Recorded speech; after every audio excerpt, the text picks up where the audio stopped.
A warm welcome. Excellencies, dignitaries, ladies and gentlemen, I welcome you all to this joint event organized by the Republic of Austria, UNODC, and International Anti-Corruption Academy. This is an event on the margins of United Nations General Assembly special session against corruption in 2021. It started on 2nd June and today is the last day. And we are happy to be here with all of you. I am Pawan Kumar Sinha. I'm Director of Academic Programs at International Anti-Corruption Academy, which is in Austria. And it is my honor and privilege to moderate this event, which is titled Anti-Corruption Education and Research and Training for Sustainable Development. Incidentally, year 2021 is also 10th anniversary of IACA, and we are rapidly growing and innovating in the field of anti-corruption education and training. And for this event, our Dean, Mr. Thomas Stelzer, has also conveyed best wishes to the panelists and everyone who is attending this event. Let me allow a quick sharing of a screen.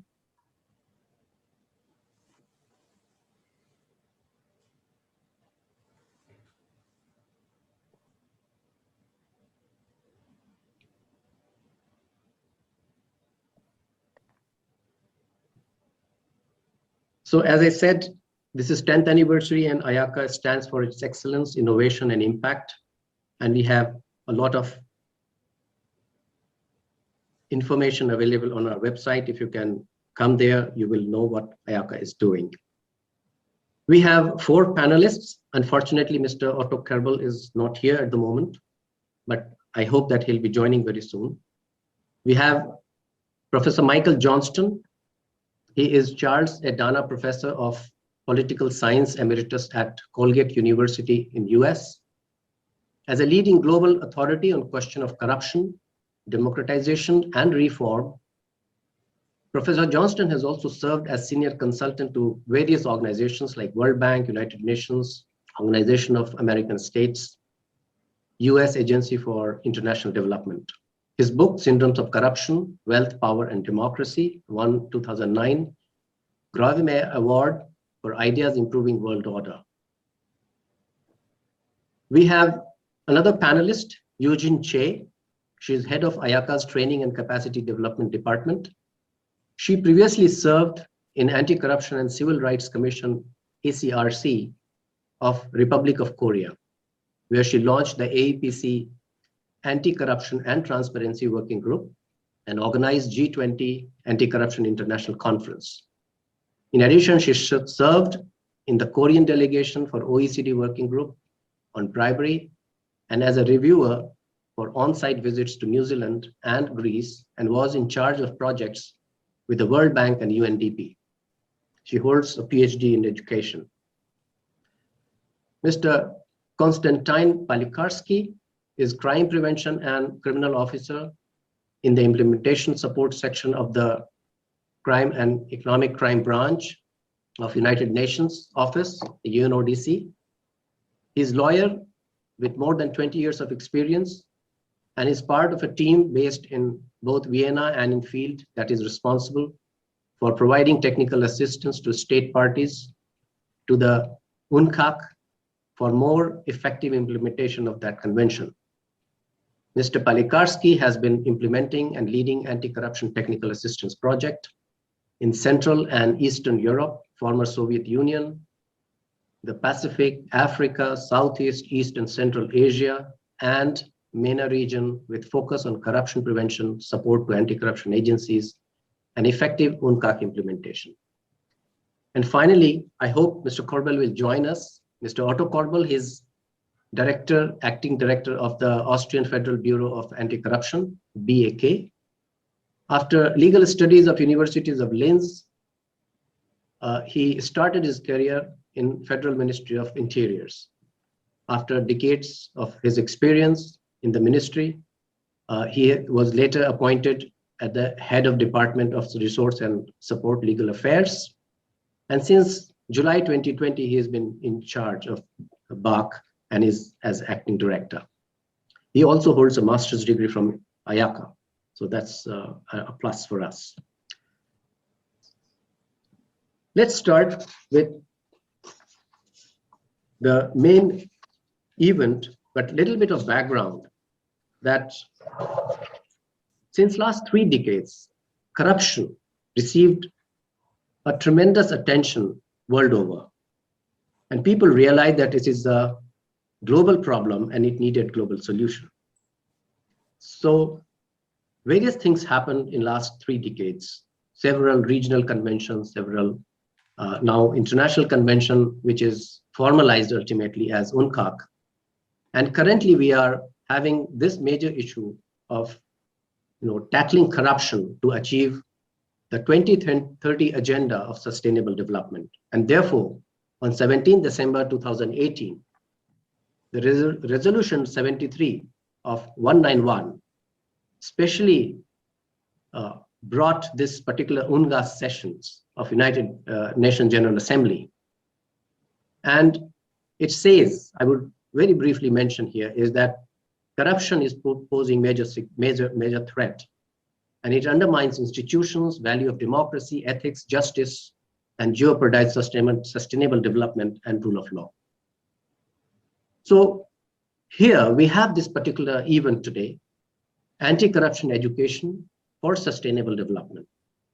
And now I will come to various questions. I will ask our panelists what are their views on this, and then we will discuss various aspects, how education, training, and research in anti-corruption is an important element to achieve sustainable development.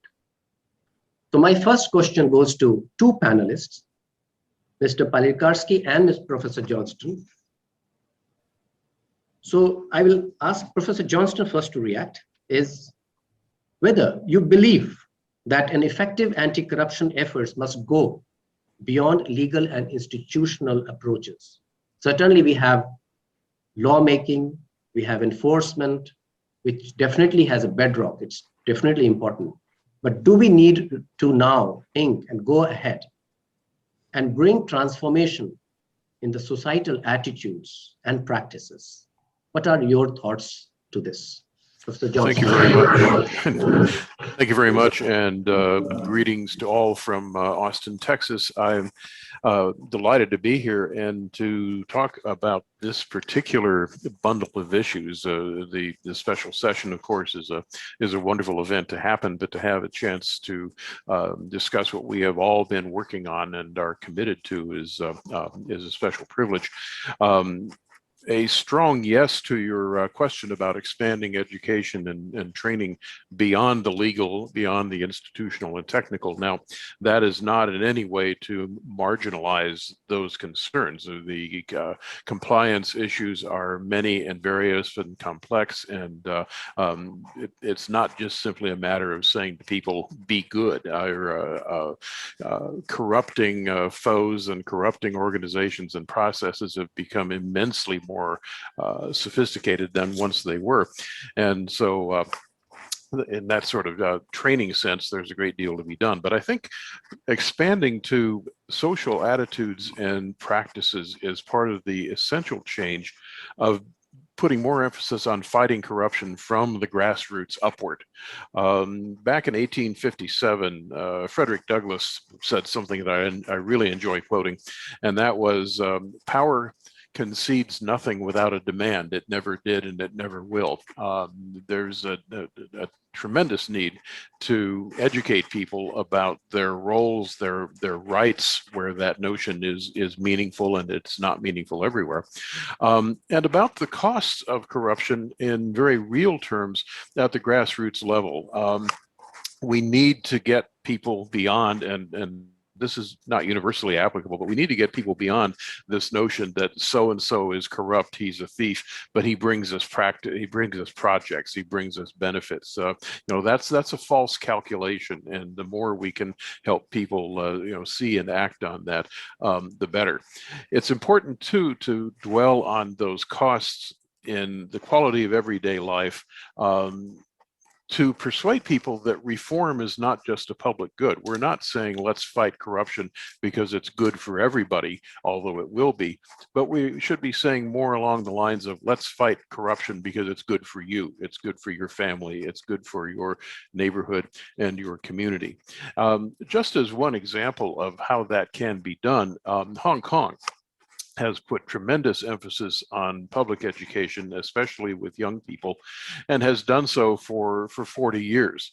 And back in the late 1970s, a poll showed that only about 17% of people in Hong Kong were willing to make reports of corruption.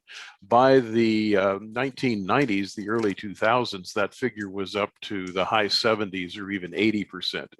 Attitudes changed, but it took a long-term, sustained and generational effort. It is not something we can do just in a very short project. So this is a big part of what I see our agenda as being. Thank you. Thank you so much. I think same question to Costa. If you have a lot of experience with the UNODC project, you are working in different places. What is your thought process to this? You are muted, Costa. Thanks a lot. It's a wonderful question. It's it actually, let me answer this way. I'm a lawyer, and as a lawyer, I definitely believe in laws and I believe in enforcement. But I have also seen that in environment where the laws are dramatically different from the cultural attitudes, and where people do not understand the need to voluntarily comply with the laws and in a way are not following them, the laws don't work. Enforcement doesn't work. If too many people disregard the law, then the law becomes ineffective. So while UNODC traditionally works a lot focusing on normative and institutional frameworks, we definitely understand that it is also necessary to work with the individuals, with the people, not just with the institutions, because the individuals are the ones who change the world or don't change the world. Without changing social norms, values, and attitudes, it is impossible to change individuals' behavior. And without changing individuals' behavior, the legislation will remain ineffective. Education is a powerful tool for promoting integrity, and we take the mission to educate the youth to better understand and address corruption-related problems very seriously.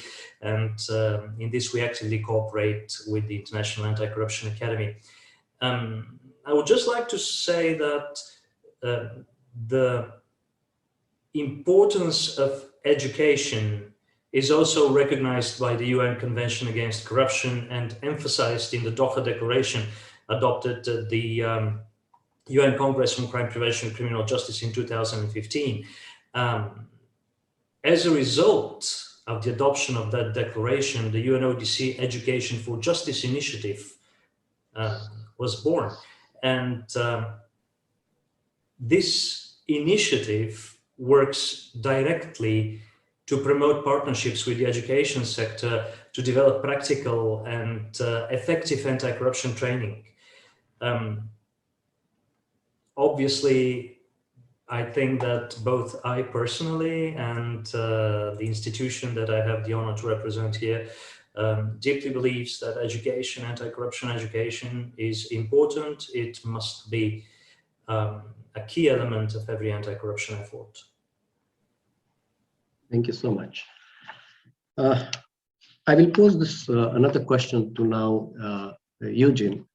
You are here and you have been with IACA for quite a long time and organizing different types of programs.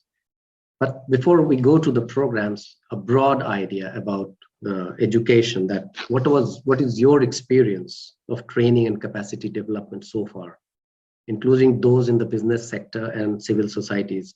Do you think these trainings are impactful? Do you do kind of impact analysis? Go back to the people whom you have trained, and are they making any difference to the society? And does it really actually makes difference to the society? That's the direct question.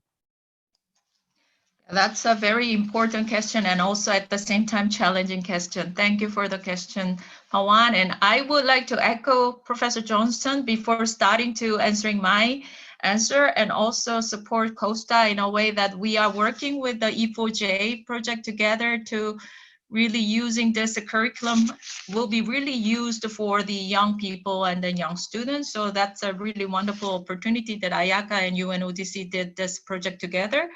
We just did finish our first edition.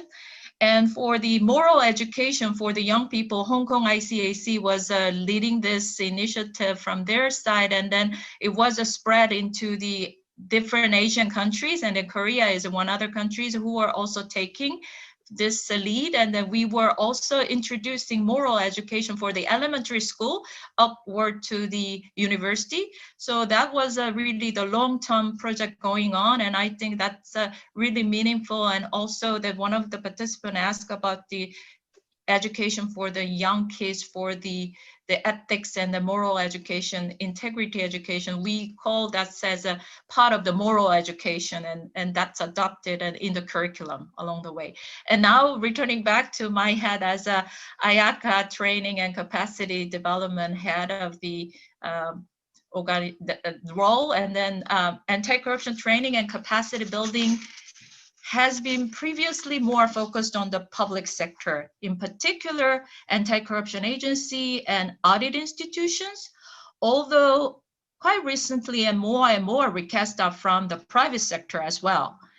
And I believe that most of these private sector training requests are from compliance department, and they would focus mainly to support the staff members how to handle challenging ethical dilemma situations. So they are really talking about ethics and values and an ethical dilemma. So that is a huge difference between the previous topics. They were really interested FCPA and UK Bribery Act and enforcement and sanctions and how they have to behave, but now they are focusing more on the ethics and the values. So that's a huge difference that I can observe from the private sector. And these trainings they focused on have to be practical with cases, and also they stress the concrete examples. So in this sense, and also that we have various sectors like a timber and infrastructure, and nowadays the banking sector as well. And then I observed that these same companies are returning back again and again to request for the training on a yearly basis. That gives a good example that the training itself has a positive impact and an immediate impact for their staff members. And the feedback thus far from this participant were really immensely positive. And then they really said that because we do using the cases, that was really helping and practical. And in terms of the civil society, the role of the civil societies are essential for fight against corruption. IACA support the civil society organization professionals through the strengthening their anti-corruption competencies through summer academy programs, and also most recently through IACA and UNODC joint summer school for students and young people. We have quite a number of the civil society representatives there as well. And throughout the trainings, the participants discussed the real life case examples and also the challenges and the roles of the civil society extensively, how they can contribute to fight against corruption, and what are the things they need to consider. So that I strongly believe that they have a really practical takeaways from these trainings. And IACA is planning to offer training to serve specifically for the civil society and the non-government organizations, and to support high value of the implementation of their mandate under increasing challenges of the recent COVID-19 crisis. Thank you. Thank you. So that is an overview of different type of trainings which are happening, and also different education programs which are also very in-depth, which IACA is having 3 master's program. I can tell it at the end, but then let me come back to a bit of, I won't say abstract, but bit of academic view from Professor Johnston. There are a lot of academic work which is being done on role of society. I mean, how to change attitudes within the society. So my question is to what extent do you agree or disagree with the statement that control of corruption and improvement in rule of law is necessary to achieve the SDGs? Mm-hmm. And do you find a relationship between corruption and weak rule of law as mutually reinforcing? Because these are, I'm putting one side of an argument which people always say they are reinforcing, right. And it's a kind of vicious cycle.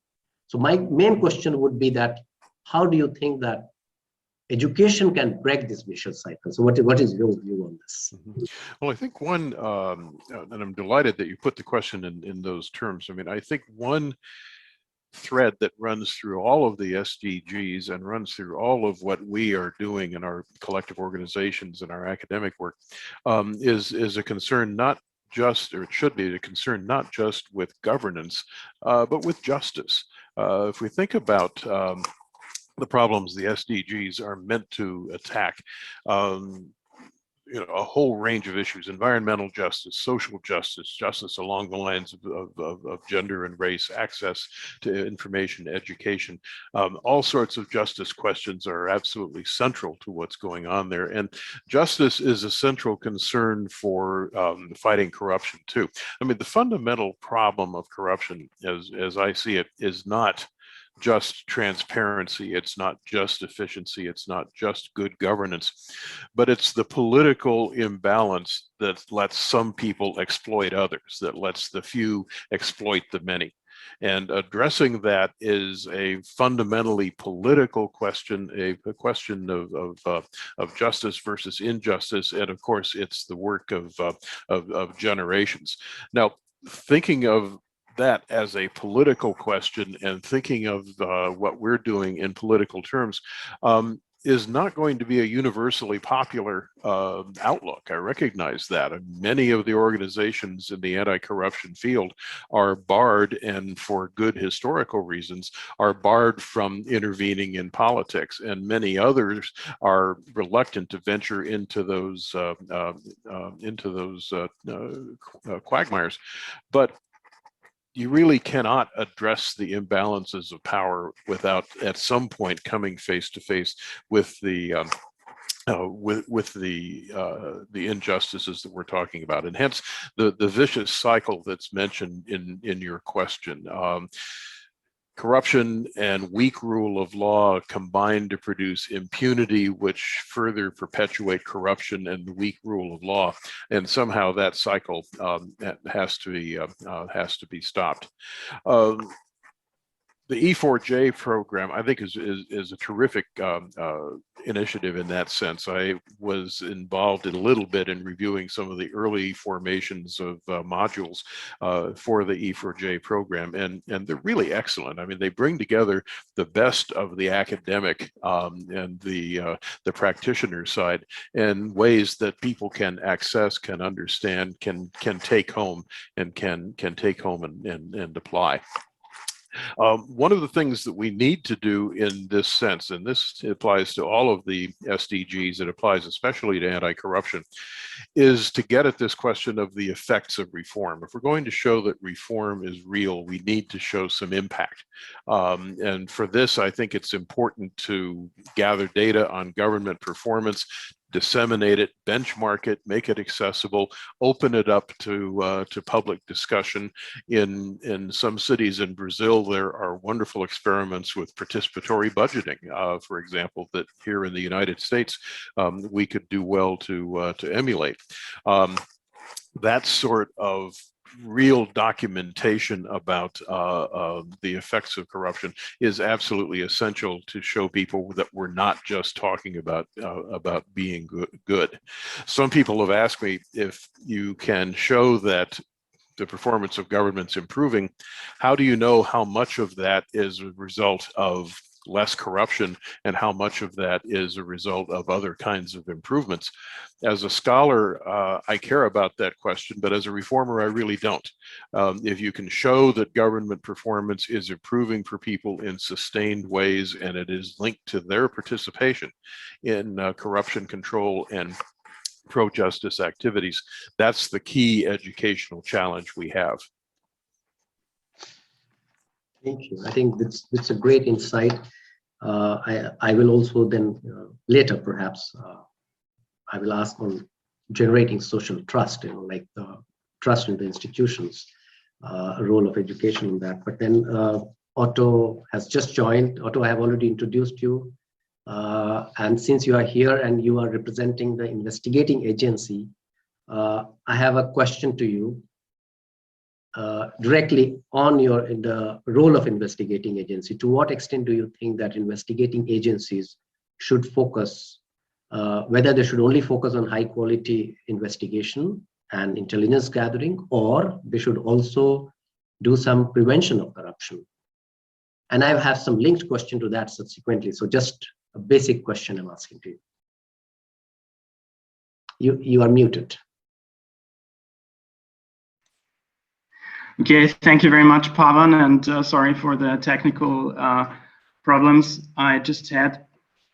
I would say it needs both, definitely. And myself, being an alumnus of IACA's master's program, one of our first lecture comes to my mind when I regard this question, saying don't fight corruption by fighting corruption, meaning counter it at first by education, by training and awareness raising. To answer a bit more general, if you see corruption as a symptom of a dysfunctional state, it's always better to prevent illness than to relieve symptoms and having to cure the illness in the sense of enforcing the law when corruption has already been committed. Or in the words of the Austrian Minister of Foreign Affairs addressing the UNGASS, the best vaccine of the pandemic of corruption is to educate people, to build a culture of integrity, and to teach ethical decision-making. So it was a very deliberate decision to have prevention in the German name of our agency put first. So maybe you can see it in the back. So that was a very deliberate decision, and having prevention and law enforcement under one common roof, so to say, has many advantages and also generates synergies.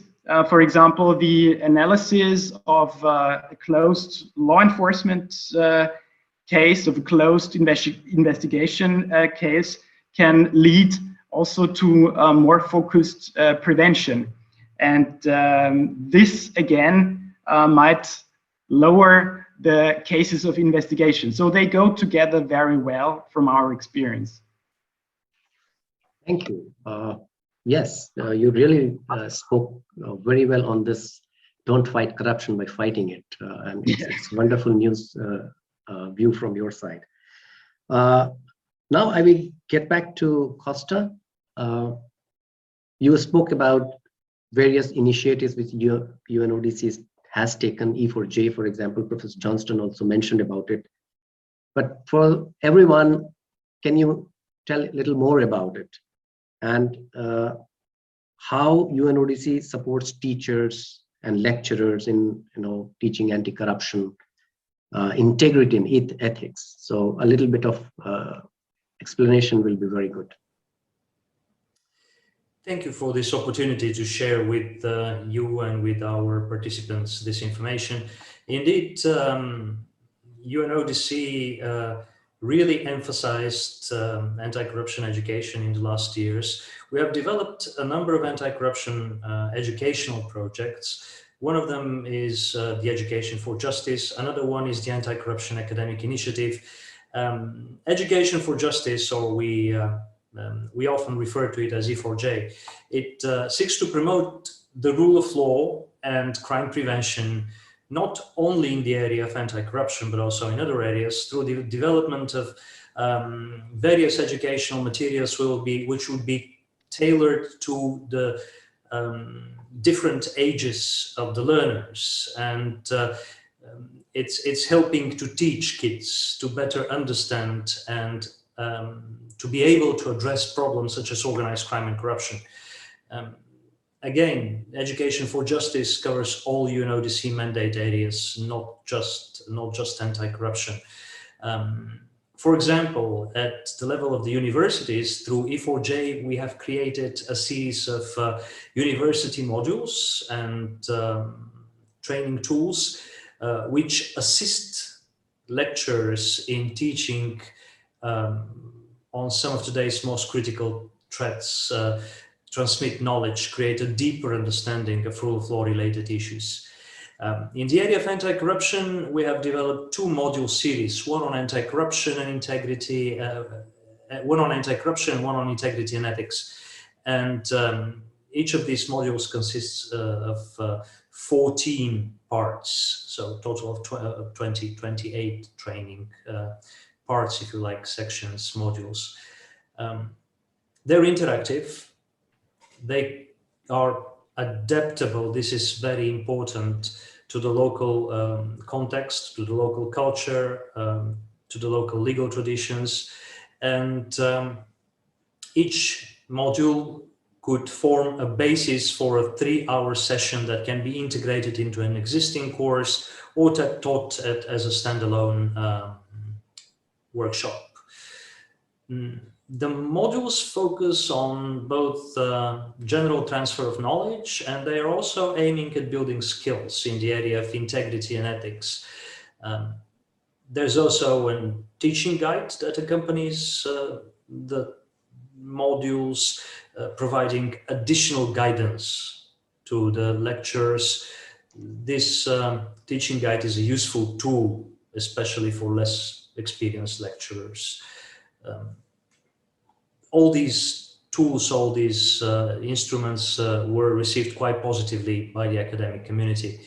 The same things could be said also for the anti-corruption modules. They incorporate the same principles and structure as the integrity and ethics ones.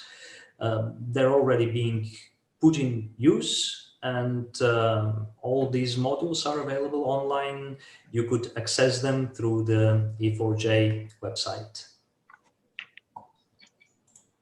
So essentially these modules are meant for the people who are actually teaching, right? Is that they should design their own programs using contents from the modules which are given for E4J. Is that correct? I mean, that is correct. Of course, the modules are only a part of our work. We have training games and for the little kids and so on. But I now basically focused on what we do for the universities. Yes, these modules are for the teachers. They could be used again as a standalone tool, or they could be developed further by the lecturers, by the professors who teach in the universities.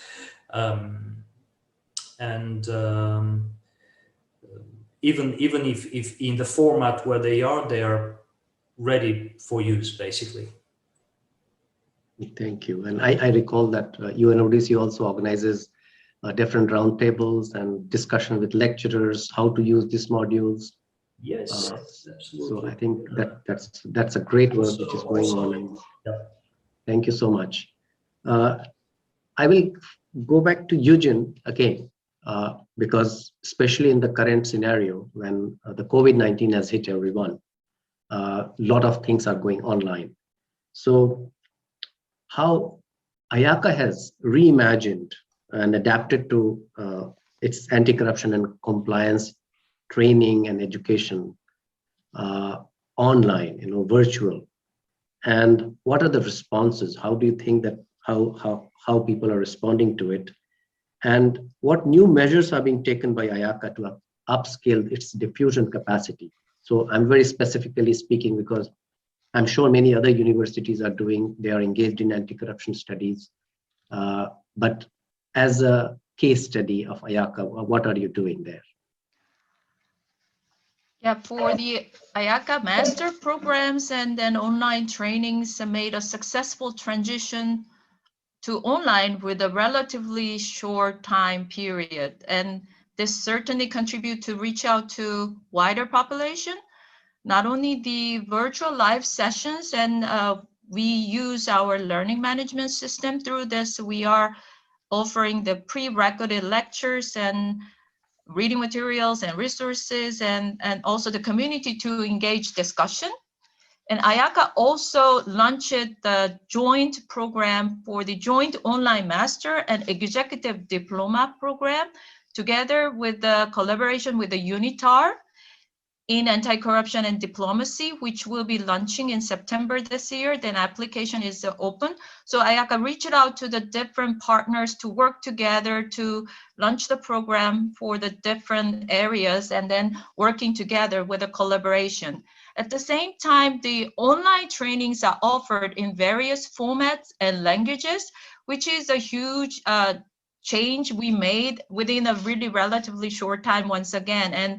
And the particular format that I would like to highlight is mainly the instructor-led training, but there are also the self-paced courses, which is a pre-recorded session, so that there are two different formats available. So depending on your preference, and participant can choose their preferred format. And currently there are 4 different languages offered for the different courses. So it's depending on the courses, but English, Spanish, Portuguese, and Russian. And some of the courses are offered against fee, of course, but while other courses are free of charge. So you can visit our homepage under the open trainings, online trainings, and then you can find more information for that. And when it comes to research, IACA is working on establishment of the repository on anti-corruption compliance and collective action. The aim of creation of the IACA's repository is to provide anti-corruption professionals and all those who are interested in preventing and combating corruption with an easy access to the latest anti-corruption thinking from around the world. This is a work in progress, so I'm just saying we are working on it, but the platform will be publicly accessible and contribute to the development of the new ideas and debate on the future of the global effort in the field of anti-corruption and compliance. And thus far, the evaluation of the online courses that we received for our face-to-face tailor-made training has been changed to the online format. At the same time, the online self-paced courses and instructor-led courses, the feedback was quite positive because they can pick and choose whatever that suits their convenience. So some of the people would prefer to have a self-paced, while others would prefer to have an instructor-led courses. And also the choice of the language is also the expanding the choices for the participants. So that's kind of helping for the participant as well. Thank you so much. We are running short of time, so I will move quickly. So Otto, you have something, the back which has done something. So you have to tell what initiatives have been taken in this regard. So can you do it quickly in 2 minutes or something?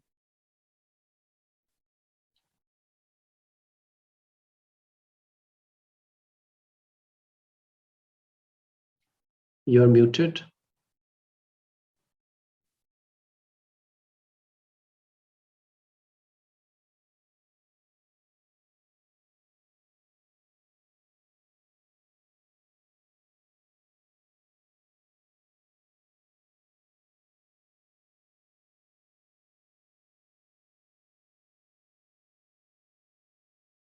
You're muted. So are you saying something? We can't see you. Yes. I'm sorry, yeah. I would like to present in very short 2 initiatives. As teaching of ethical decision-making should start at a very early stage, we try to approach today's youth in a playful manner. And so we created a smartphone application.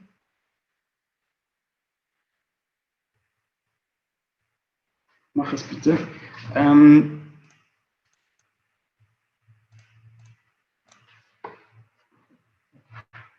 Can you see that presentation now?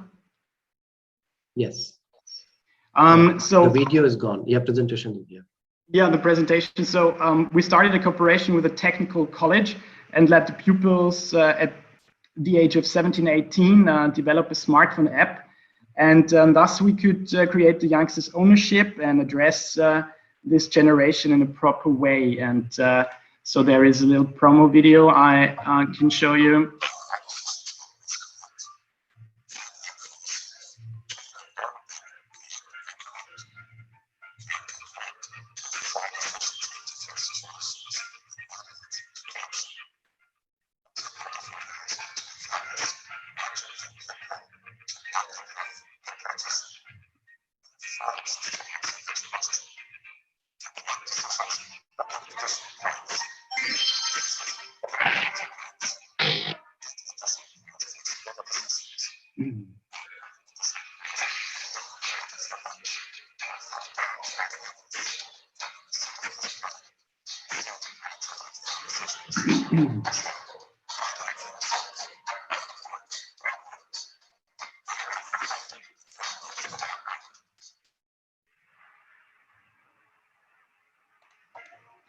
So, and the other one is a game about values. It's called Fit for Compliance, where you have to face tricky dilemma situations and where it's about value-related actions. So it is about to discuss what to do in a certain situation and which values are important for you. That's another method of how we try to approach youth and to raise awareness for corruption, compliance, and integrity. Thank you so much. We need some time for question answers, but the last question goes to Professor Johnston as almost concluding, because we heard a lot about how to engage citizens, and a lot of questions are there. I think we can take few of them.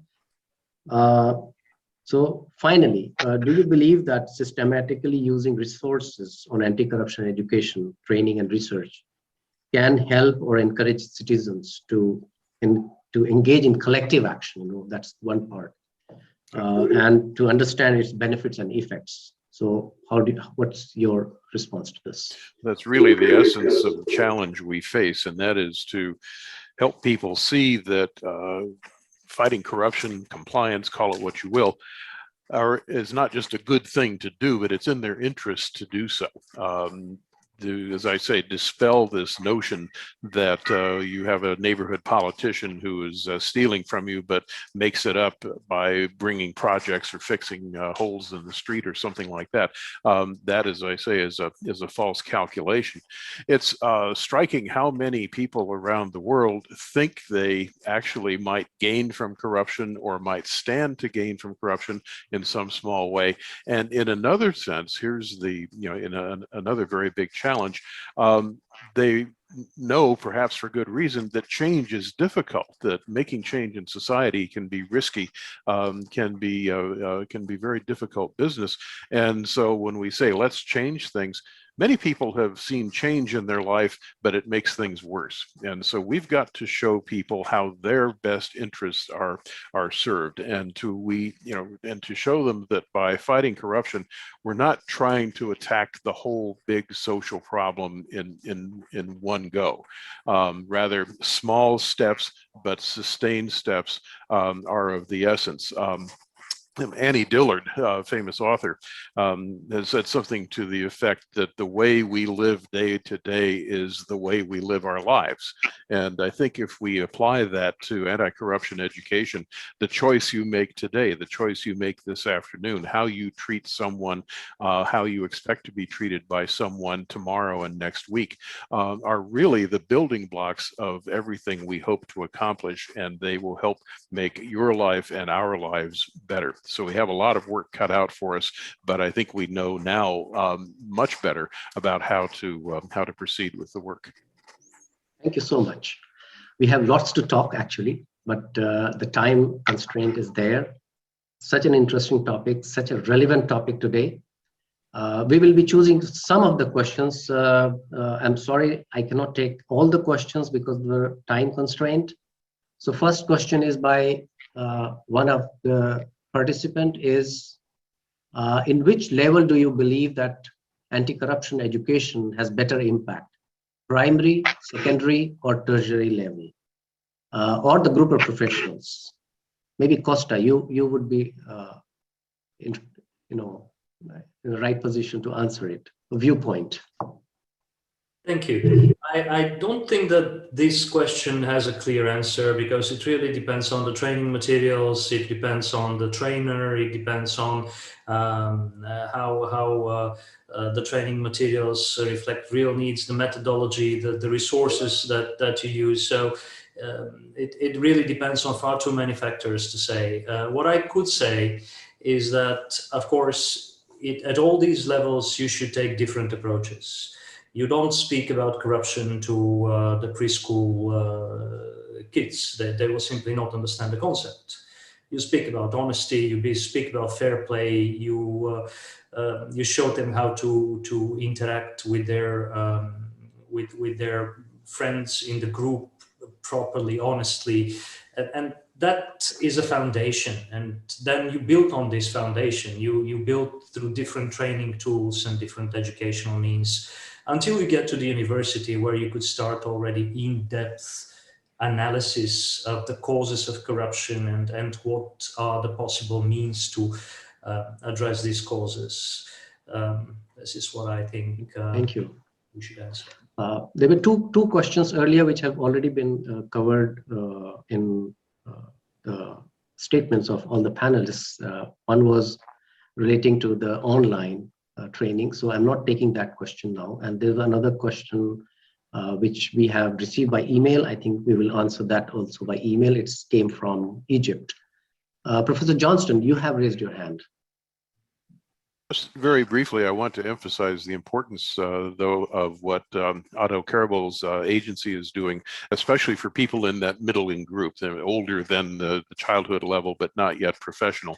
And that is that corruption doesn't present itself to us with some guy getting out with big bags of money and trying to tempt us and the like. It comes in day-to-day situations, and situations that people themselves don't anticipate, yet they have to have a framework to sort through. So I think what Otto's agency is doing is very important, and I hope that we can see it continue.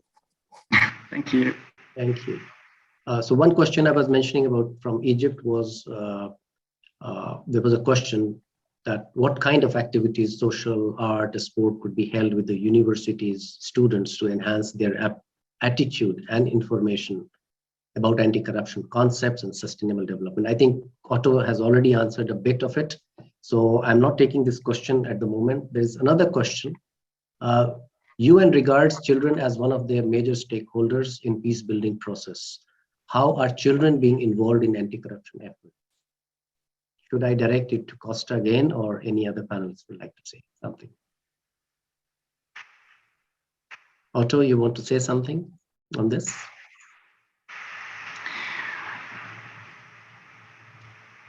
Yes, I think it can be started at this very early age and at this very early stage. And I learned that the UNODC, for example, they try to approach with even tools like comics, or there are very precise methods for each age group, and I think to start even in elementary school would be advisable.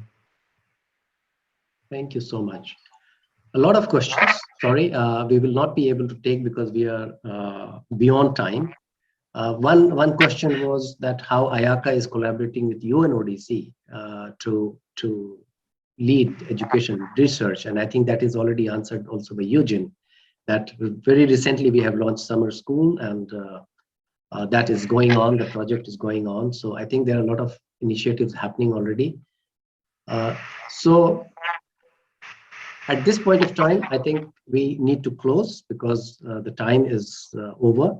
And I thank you, each one of you, the panelists, and all of you who are listening. And if you have any more questions or if you want to make any contributions, please write on IACA's email. We have provided it. So if you can send it to us, then maybe we can also respond to you. But it is a burning topic. It is a topic of future. We need to take care of the future generation, not only training the professionals, but even the new generation of different age group. So this is an important event. The United Nations General Assembly special session, it is very once in a long period of time. So I think that this event, will add to the value of this session. And I thank you again, all of you, and bye-bye. Thank you. Bye-bye.